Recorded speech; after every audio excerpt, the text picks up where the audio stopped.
All right, guys, another little dream. All right, so the other dream, I wake up, I'm laying in this hospital bed.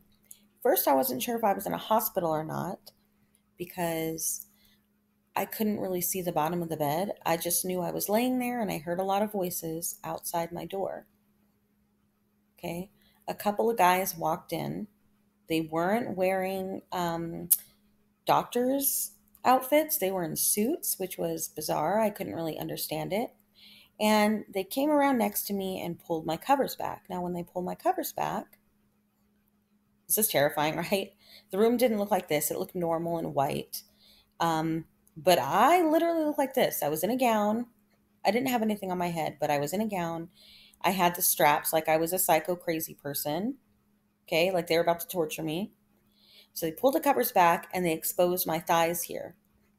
So as I'm laying here and I'm watching them and I'm thinking, what is going on? What am I doing in this hospital? This makes no sense. I don't know what's happening.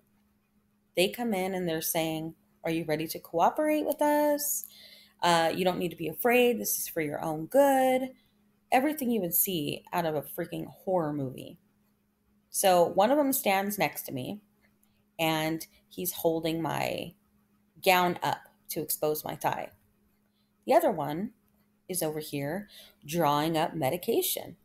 Now, as I'm watching him do this, I realize, oh, wait a minute, I'm in a dream. So I start looking around for everything I can remember. Now, what I do remember is kind of like this picture. While he's drawing it up, I can see, but on his index finger, it's not here.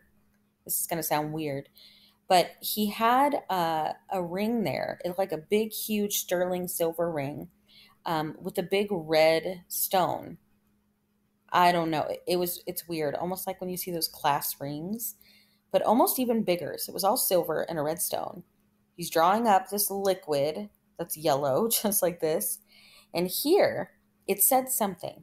So I couldn't really read it. It was blurry like this, but what I could read at the end, I don't know if it was my name, not my real life name, obviously, but I don't know if it was the name of the facility, the company, the hospital, but the last three letters look like a VEN.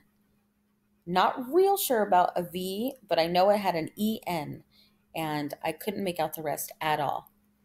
So he comes over,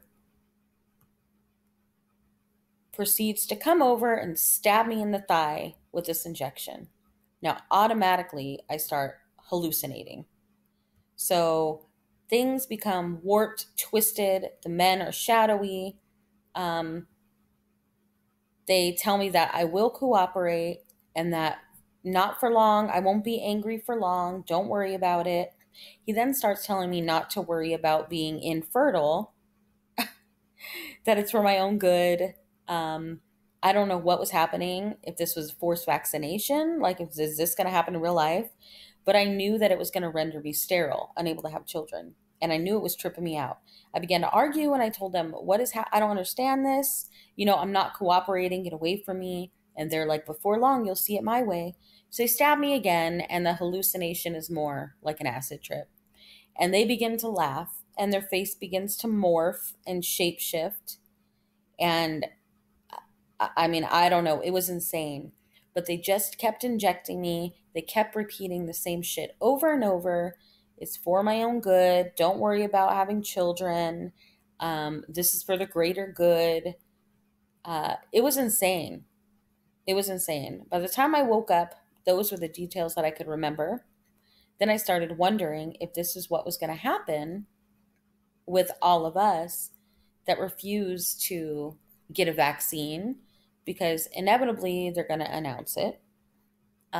Also, when I was laying in the hospital room, on the side of me, there was a little bottle. Again, I couldn't make out a label, but I could see pills in the bottom, and they were really, really small, almost the size of birth control pills, but they were like oblong, really small oblong pills, and they were green. So I don't know what those were, but clearly I wasn't taking them, or they were force feeding them down my throat. So that's what I can remember. I couldn't remember any nurses, any medical personnel